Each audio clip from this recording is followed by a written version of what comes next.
Hello, this is Vontia Boyce from Connect to Soul with your weekly soul wisdom for the week of May 6th, May 7th. Yeah, May 7th.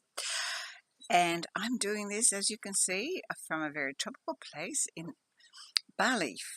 I have arrived in readiness for the upcoming Connect to Soul retreat.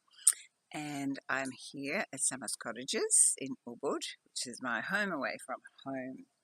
And it's just a wonderful. I got such a lovely welcome last night because there's a resident cat. Now, by now you probably know I'm a cat lover, and so there's a resident cat here that when I first started coming here, some seven, well, I think this is my 7th year, was a tiny little kitten called Max, belonged to the family, and no matter how long I've been away or when I come, he just remembers, and he just welcomed me last night at midnight with such joy and so many nose kisses and meows, and he's got a very loud meow.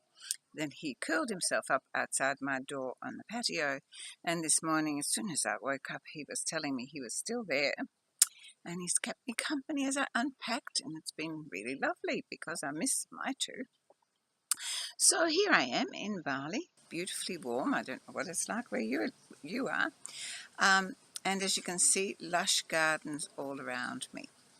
And next Thursday we will start the Connect to Soul retreat. And if that intrigues you, go to my website and have a look. The next one's not till next year, May 14th. The maximum that I can take is 10 people. So if you'd like to come, I would say book in early. So, look, I had this lovely interview with Bridget Sigley from Focus on Living and the Superwoman Rebellion this week, or last week. I don't, I've travelled, don't know where I am or what day it is. And that got a lot of response, and it was to do with getting younger as you get older. And I thought, well, there were quite a few things that I didn't mention that I do, because Bridget's always asking me, how do you stay looking the way you are and whatever, which amuses me because I don't see me, right? People look at me and see me a certain way. I don't know how they see me. But what I do know is that I have an enormous amount of vibrancy within me that wants to be lived. And so I get up and I live it as well as I can for as long as I can. So we talked a lot about the rituals that I have in place, and the routines, and when I looked it up in YouTube to see what else was on YouTube about staying young as you get older, it was all to do with cosmetics. It was all to do with exercise. It was all to do with the outside of the person. And so during the interview with Bridget, I talked a lot about the inside. And of course, for me, it's all about a state of mind. And a belief system. I've talked a lot about you have to experience what you believe in. Well, I don't believe in aging. I just don't believe in it. It's not necessary. It's a state of mind that I just will not participate in. My insatiable curiosity I mentioned, and so that's a given to me. Every day I need to learn something new. But then as I thought about it, we also talked about what I do on a daily basis to support my well-being and staying younger as I get older. Besides the fact that I read incessantly, I'm constantly learning about me, about life. I have an incredible joie de vivre, love of life, a joy of life, to be exact, and so that all helps. But I also go through quite an interesting routine, and so if you haven't watched the video, then I'll just repeat that quickly and say that I get up very early, usually at 5:30 in the morning. And I do my routine of meditation, listen to some chanting. I take my energy to a frequency that is aligned with who I am, so that when I eventually get up, I have a peaceful center. But also, the first thing that I do always is to connect to soul and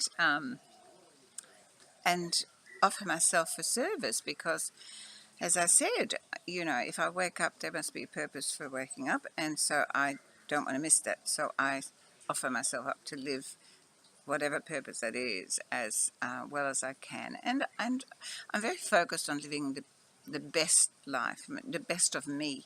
That's not always fantastic, because sometimes the best of me is not as good as other times, right? Yesterday, when I was traveling, some little thing has just popped up on my screen.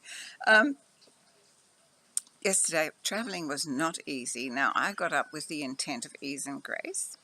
And I have to say that Melbourne Airport, for anyone who's listening, you need to do some serious revamping of taking care of people, because as I park my car outside, and so I'm driven in a bus, and there are lots of buses that come there, and people are offloaded, and then I have to get myself to the international airport departure lounge with my luggage, and there's no trolley bay. There's no trolley bay at the bus stop, which means, and now we have new fences all along there, so you have to walk a long way to get to an opening to be able to cross over, which goes into the domestic area, not the international. There are no trolleys there. I had to carry my luggage, or roll it and push it and pull it. And when I finally got into the lower part of the of the international terminal, now they've suddenly changed the escalators, and you cannot take a trolley up there. Well, that's very good. That would be nice if you had a trolley, but there are no trolleys. I could tell you, not a trolley was seen. When I got up eventually to the departure hall, wherever you call it, I saw, trolleys in the distance. So I rushed over, and they were tied up with a rope. By the time I found a trolley, the trolleys were actually at the gate where you go in to go out. So all that time you have to carry your luggage, or pull it or push it. I'm 78 years old, I'm fit and I'm healthy, but that to me is an insult. I deserve better. So that didn't start my trip very well, right? So I've had my whinge. But the interesting thing about that is that I noticed that as soon as I got off that bus and I started to grizzle about no trolley, everything from then on went downhill.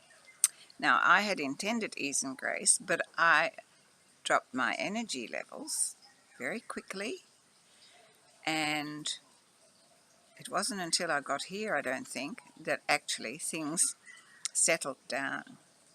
Because at that level of energy, and I was so aware of it, I was really aware of it, but there's something in me that just needed to grizzle all the way.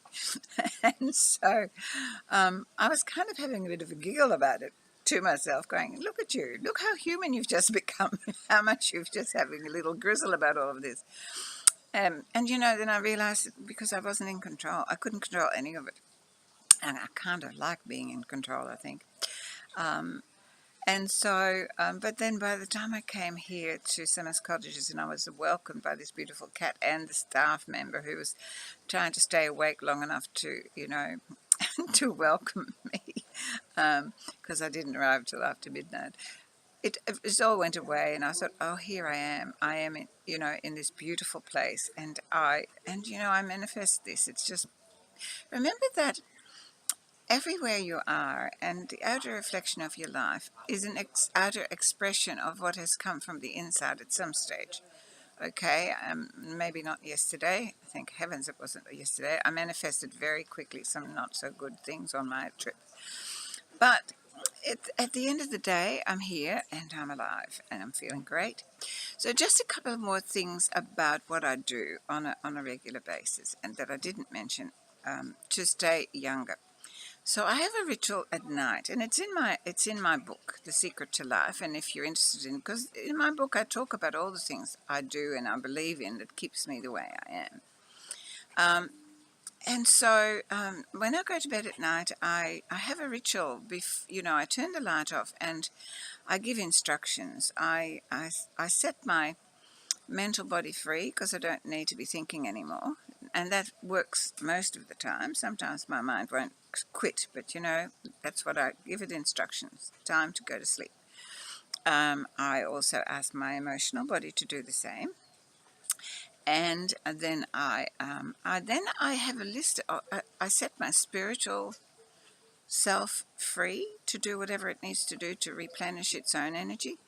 And then I give instructions to my physical self. And my physical self, the instructions I give is I ask it to rest, to rejuvenate, to re-energize, to revitalize, and rebalance itself to its natural state of whole health and well-being.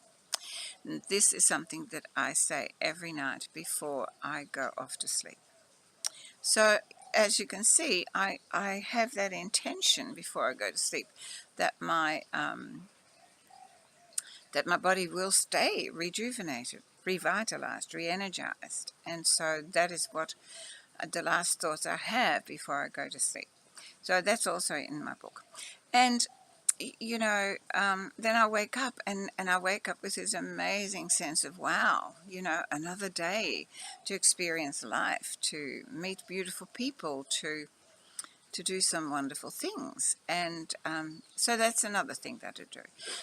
I always, when I go into the shower, I put love into the water that I shower with, and I allow that water to cleanse any heavy energy that might be in my energy field. So I let the water do a detox on me inside and out.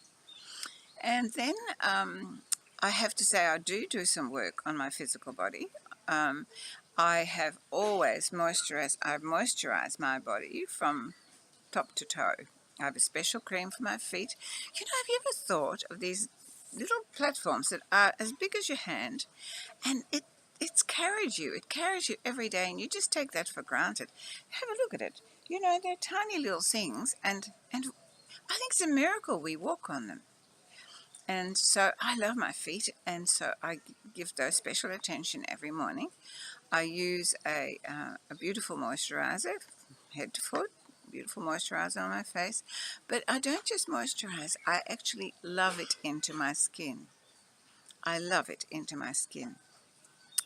And if you listen, you can hear Maxie. Hello, Maxie. I'm still here. He's just woken up and noticed that I'm outside and he was inside. Hello, boy. What a wonderful, welcome that is to have a beautiful cat that remembers you every time that you come. And he just loves it. He's always, when I come, he sleeps outside, sometimes inside if I let him. Yes. So that's some of the things that I do. I do take care of my body. Well, you can come and sit on my knee and speak to the people if you want to, Max. No? Okay, you're happy just to sit there. And yeah, it is just so important to be alive while you're alive and living the best of you. The best of you isn't always exactly the same, but as long as you're having a go at it, I think. So they're just some extra tips that I thought I'd share with you today as to a way to stay vibrantly alive while you're alive. If you can see behind me, the lusciousness of tropical vegetation. I just love it. And if you can hear the water. We have a water feature just outside my little villa, which is magnificent. And so I just sit here and I how could you not be so grateful? So gratitude, and total appreciation of life. Total appreciation of life, of everything that that happens in your life. The love of your children, the love of the animals, the The welcome that I've got here from the staff at Samos Cottages in Ubud is unbelievable. They are just such an intrinsic part of our retreat. I couldn't do it without them, and I value them so much.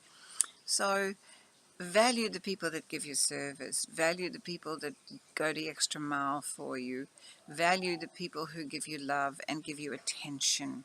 You know, it's giving value. It's all about exchange of energy. You know, the more that you give out good energy, the more you receive good energy. And when I see that the staff here, they genuinely, enjoy me coming to stay here. And so it's something that you want to come back to time and time again. I would never go anywhere else to do these beautiful retreats. So it's going to be a little shorter today, so I hope that this has given you some insights as to how to look after your beautiful gift of life. You know, it is a gift. And in my book there is something else that I say. I say, what do you do with gifts? When someone gives you a gift, do you go, oh, you shouldn't have? Or do you put it aside unopened and say, oh, I'll open that later? And when you do open it, do you then put it on a shelf somewhere and forget about it? What is your interaction with the things that are given to you? Because what I found with humanity is that we find it very difficult to receive. We find it easy to give. But remember that if the recipient isn't as happy to receive as you are happy to give, then there isn't an equal energy exchange. So life's the same. What have you done with it? You know, do you say to your life, I'll get to you later? Or do you unwrap it every day with excitement and joy? That's what I do. I unwrap it every day with excitement and joy. And I go, oh, I wonder what you have to offer me today. And, by having that higher vibration, most of the time, unless I drop my conscious thought like I did yesterday, things flow beautifully. And even though it was difficult for me yesterday, there were some real gems in between. When I weighed my luggage, it was just under what I'd paid for. When I got to the terminal and it went on the scale, because I had 2 bags and it was all automated and Jetstar, I'm sorry, but you really have done away with people, and so I'm going to do away with you because I can't. People is life, and machines are wonderful, but not in this case. And so it weighed 3 kilos over my paid weight, and I said, well, that's just not possible, and so, but I thought, look, whatever, I've got to go, and I was prepared to pay for it. But I had no cabin luggage. I don't carry cabin luggage. I like to just be light. I don't want to be lugging more stuff on and off a plane. I'm too old for that. And so she looked at me and she said, oh, where's your cabin luggage? And I said, I don't have any. And she went, oh, okay then. And so I didn't have to pay, which I was really thrilled about. So, there were little gifts on the way. And so I was very grateful to her and blessed her and said, thank you, that's really lovely of you. And because she had to help me all the way because I didn't know how any of the machines worked. And I'm pretty good with machines. But also because I really was grizzly, because I was exhausted dragging my luggage. And I just like people. I don't like to be, I like people. Anyhow, that was my grizzly day. So today I'm going to have a wonderful day. I'm heading off with my driver soon. And I'm just getting in the mood for a very special spiritual retreat. They are just magic. And when I come to Bali, I don't know what happens. Always doors open that I don't expect. So I'm here wide-eyed and ready for whatever the highest possibility has to offer me and the beautiful people that are coming to join me on Thursday. So take care of you, take care of your life, take care of your body, because it's the only thing that gives you life, and take care of your soul. Be connected. It's always connected with you, but we tend to forget it sometimes. So I wish you a wonderful week. I will get back to you from Bali, maybe. hopefully. I intend to be back next week. Namaste. I love you. I love life. Love yourself more. Bye.